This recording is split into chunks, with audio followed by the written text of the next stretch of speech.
pemirsa, kamu bingung cari nata de coco yang berkualitas? Tenang aja, ada Inako Nata de Coco. Inako Nata de Coco direkomendasikan oleh Chef Renata loh. Teksturnya yang kenyal, tidak alot, padat, dan putus di setiap gigitan dengan rasa yang enak dan varian yang lengkap, juga tidak menimbulkan rasa pahit. Yuk, segera dapatkan Inako Nata de Coco di toko-toko terdekat. Pilih nata yang ada Renatanya. Sebelum ditinggalkan Alshad Ahmad, Nisha Ashifa sudah mendampingi Alshad sebagai kekasih selama 2 tahun lamanya. Tapi setelah berhasil menaklukkan hati Tiara Andini, Alshad tega mencampakkan Nisha yang tengah berbadan dua. Alshad bahkan memanfaatkan pengaruh keluarganya agar Nisha tak mengusik hidupnya lagi. Lalu benarkah kakak-kakak Alshad pernah meminta Nisha untuk menggugurkan kandungan? Benarkah pernikahan siri Alshad dan Nisha belum diitsbat atau disahkan, sehingga akta cerai mereka tidak sah? Sebelum menyimak fakta pamungkas, izinkan saya undur diri dari hadapan Anda. Saksikan terus Barista setiap Sabtu dan Minggu hanya di RCTI.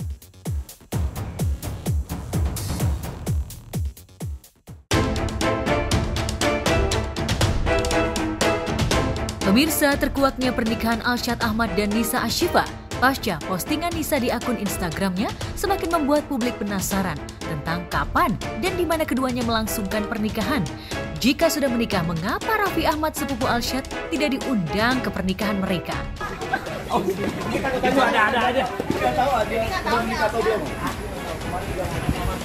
Bukan buat Alshad aja, mungkin buat keluarga juga ya, pasti merasa gimana gitu. Tapi menurut saya ini nggak benar ini. Kalau menurut saya pribadi, karena saya tahu Alshad orangnya nggak sombong, nggak gimana, baik sekali di wilayah, di daerah. Ya, kabarnya Alshad dan Nisha menikah bulan September 2022 di kediaman termohon, yaitu Nisha di Jalan Abadi Raya, Geger Kalong, Bandung. Saat itu Nisha yang kabarnya tengah hamil 8 bulan diwakilkan oleh pamannya. Jika kabar yang diposting di akun gosip itu benar, memang sangat memiriskan jika Alshad yang sudah menjadi sultan sejak bayi memberikan mas kawin 3 juta rupiah kepada Nisha. Sementara biaya makan mingguan untuk 1 harimau peliharaannya saja lebih dari 3 juta. Lalu benarkah Nisha tidak menyertakan RT maupun warga setempat sebagai saksi nikah? Tidak tahu Nisha dibawa ke sini, tapi kami cuma tahu ke sana banyak orang, dari dulu juga banyak teman-temannya mungkin saja, karena dia kan orang entertainment ya, banyak juga artis yang datang ke sana. Tapi kami selaku pengurusan juga warga masyarakat juga tidak tahu siapa tamu yang datang ke situ, itu tidak tahu. Memang betul Pak, itu pernikahan agama mungkin siri ya. Terus setelah itu ada gugat cerai ya di Departemen Agama di itu ya. Terus itu tidak apa-apa, mungkin kami tidak paham mengenai masalah hal itu intern Pak Alshad dengan keluarga. Kalau buat di pengadilan agama saya kurang tahu, tapi setahu saya kalau buat pernikahan mungkin kan harus ada pengantar dulu ya dari pengurus tempat, dari RT ataupun RW. Nah, kalau di pengurus tempat sih nggak ada gitu. Sayangnya Nisha dikabarkan terpukul dan sangat takut pada murka keluarga Alshad hingga tidak berani muncul di depan awak media. Sementara Alshad yang baru pulang dari Jepang langsung bertolak ke Afrika sebelum menginjakan kakinya ke Bandung. Sahur dulu guys, makan burger. Lihat sekitar gua. Goks. Hutan. Tiba-tiba ada binatang apa aja gua nggak tahu nih guys. Selamat sahur. Guys, akhirnya safari-safarian nih. Mantap, di hutan langsung guys, seru banget, gokil. Ini mendung sih tapi enak dingin. Oh, itu guys ada tuh. Oke, got it. Guys. Ada lagi guys. Ini bisa ketemu jerapah, zebra, apapun di sini bisa ketemu guys. Dan butuh waktu juga ya, jalannya jauh-jauh, mantap banget sih. Sama seperti Alsyad, Citra Sadika kakak Alsyad yang sedianya hadir di sebuah acara di Jakarta mendadak membatalkan kehadirannya. Sementara Gia Sadika kakak Alsyad yang merupakan istri Tara Budiman seolah sengaja menjauhi awak media. Sejak dirinya dikabarkan mendesak Nisa untuk menggugurkan kandungannya. Bersama Putri Sadika dan Gadis Sadika, Citra dan Gia menetapkan standar tinggi untuk calon istri Alsyad. Sebagai anak laki-laki satu-satunya yang dipanggil raja, mereka menginginkan calon adik ipar yang bagus, bibit, bebet, dan bobotnya. Gia gimana pengen punya adik ipar dan kayak gimana sih? Yang ceweknya gimana? enak Siap dilihat, melangkahin kita berempat. Berat 4 orang. yang enak Enak dilihat, yang baik, yang Enak dilihat. sopan.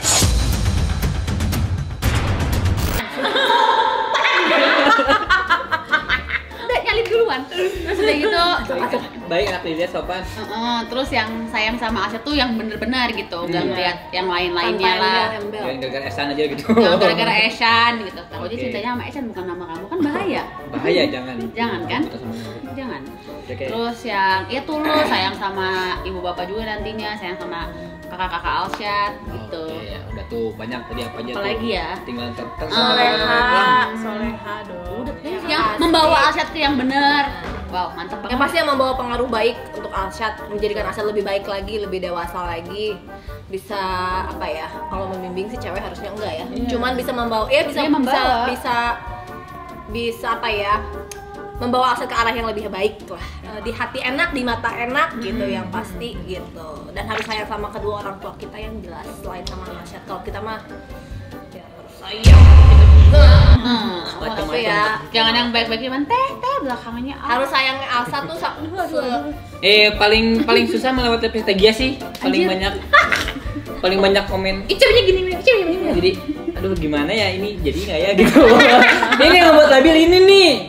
Mungkin lebih tapi itu karena lihat cewek-cewek zaman sekarang di Instagram udah langsung bisa ada penilaian. Makanya gini, kalian tuh bikin representasi kalian diri sendiri tuh yang bagus. Jadi orang tuh nggak salah ngejudge ya dengan profil Walaupun kalian. mungkin nggak boleh ya kita ngejudge. Walaupun nggak boleh, tapi mau nggak mau itu merepresent kalian. Jadi sebagai perempuan Kesan pertama lah ya. sebagai perempuan harus sebaik-baiknya lah merepresentasi diri sendiri. Supaya nilainya juga bagus. Ya, Nisa seolah memang bukan calon menantu idaman seperti Tiara Andini, kekasih Alsyad kini. Bahkan kedua orang tua Alsyad mengungkapkan jika Tiara adalah sosok wanita yang baik dan bisa mendampingi Alsyad. Lantas seperti apa calon menantu idaman versi Papa dan Mama Alsyad? Syarat nggak Om Tante untuk menjadi mantu gitu? Syaratnya ada nggak? Orang baik aja. Yang penting orang baik. Ya. Ibadah. Ya. Dia betul-betul bisa membina rumah tangga. Ya. Bisa menjaga nama baik suami. Ya. Itu yang paling penting ya. Sama semua keluarga. Ya, kayak saya sama istri sama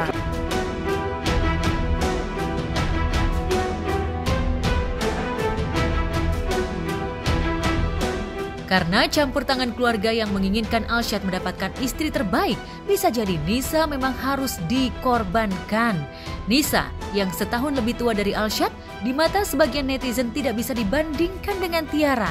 Pakar kejiwaan pun menilai, kondisi keluarga yang terlalu menekan Alsyad terkait jodoh bisa mempengaruhi karakter Alsyad sebagai calon imam keluarga. Tapi pada intinya adalah ketika yang pertama, komitmen itu tidak sesuai dengan tujuan pernikahan pada umumnya, sehingga bisa terjadi pernikahan itu pendek atau tidak sesuai dengan harapan, belum ditambah dengan faktor-faktor yang khas di zaman milenial sekarang ini. Banyaknya gangguan, masalah ekonomi, banyaknya perbandingan, banyaknya pendapat-pendapat, dan terutama juga ada faktor dari tekanan kelompok atau mungkin juga dari keluarga. Dikenal sebagai sosok penyayang dan pelindung satwa, sungguh ironis bila Alsyad gagal paham pada kodrat alam. Hewan yang disayangnya saja sayang pada anaknya. Mengapa Alsyad menelantarkan anak kandungnya sendiri? Kuat dugaan motivasi Nisa memposting curhatannya di Instagram karena Alsyad tidak menafkahi anak yang dilahirkannya. Mungkinkah Alsyad melupakan tanggung jawabnya karena ia merasa bukan ayah biologis dari anak Nisa? Benarkah Alsyad dan Nisa sudah putus sejak tahun 2018 dan tak pernah CLBK? Dan lo emang sangat menghindari ya segala sesuatu yang begitu. Lo pengen ngejalanin hubungan lo seperti apa sih sebenarnya? Dengan tenang dan damai, tentram. Tapi kalau orang semua mencari tahu tentang masalah pribadi lo, gue kasih selain tentang itu sih, tentang hubungan gue gitu. Kayak mereka tanya urusan pribadi, kayak tadi rumah berapa harganya, isinya apa aja, bokap kerja di mana, terus pengeluaran berapa. Gue kasih karena itu buat gambarnya juga buat teman-teman, misalkan kalau melihara binatang mikir 2 kali gitu, nggak gampang kan. Nggak murah juga gitu. Tapi kalau misalkan itu ya gue nggak mau sih Bang. Nggak mau ya. Ya, Alsyad memang bukan tipe yang mau gembar-gembor perihal kisah asmaranya. Bahkan dalam podcast Denny Sumargo, Alsyad enggan membicarakan lika-liku asmaranya. Lantas, apa kata pakar mikroekspresi melihat ekspresi Alsyad saat mengungkapkan kisah asmaranya?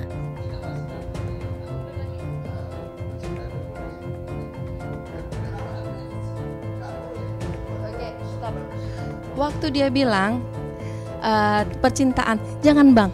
Pemirsa bisa lihat tubuhnya dia langsung begini pemirsa. Artinya apa? Bang, gue minta tolong dong Bang, jangan banget please. Sampai memohon-mohon begini ya pemirsa ya. Artinya benar-benar gak suka, gak mau kalau masalah kehidupan rumah tangganya, kehidupan percintaannya atau yang diharapkan oleh Denny dibuka ini gak mau banget.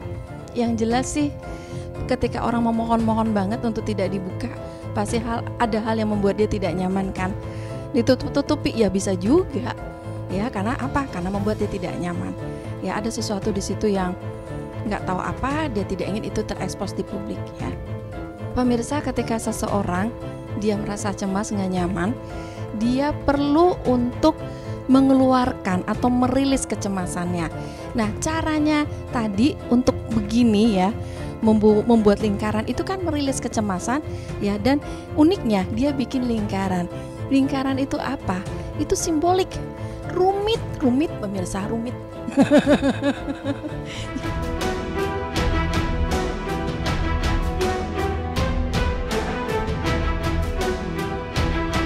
Ya, hingga kini Alsyad memang masih menghindar perihal tudingan dirinya melakukan perselingkuhan.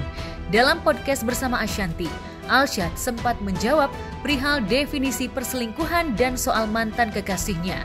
Lantas benarkah Alsyad pernah memiliki pengalaman dibohongi oleh orang yang dicintainya? Ini unik pemirsa, ketika Alsyad cerita pada definisi selingkuh, itu sempat di bibirnya itu ada ya mendecak begitu sampai melet lidahnya keluar.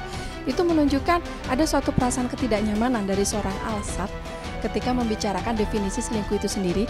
Dan kita sempat lihat matanya itu sempat turun ke bawah. Itu menunjukkan ada sesuatu yang Alsyad nggak nyaman, ada sesuatu kenyataan yang Alsyad itu nggak nyaman atau itu sampai mengganggu hatinya sampai harus melihat ke bawah. Apa yang terjadi? Ya tentu hanya Alsyad yang tahu ya pemirsa. Kenapa kok selingkuh ini mengganggu sekali sama dia ya? Seperti tidak nyaman, Alsyad tidak nyaman. Mungkin pernah ada pengalaman terkait sebelumnya tentang itu sehingga itu sangat mengganggu bagi seorang Alsyad apabila diselingkuhi. Alsyad kelihatan jelas ketika dia cerita definisi selingkuh itu setelah dia cerita ya, setelah dia melepas kecemasan, lidahnya itu keluar, matanya itu tertuju ke depan. Artinya apa? Alsyad serius dengan maksud dia. Jangan sampai kamu selingkuh sama aku. Kalau aku menemukan pasangan aku selingkuh, aku akan rela melakukan apapun itu dan aku nggak peduli. Ya, jadi itu menunjukkan memang dia orangnya kekeh dengan prinsipnya dia apabila pasangannya selingkuh.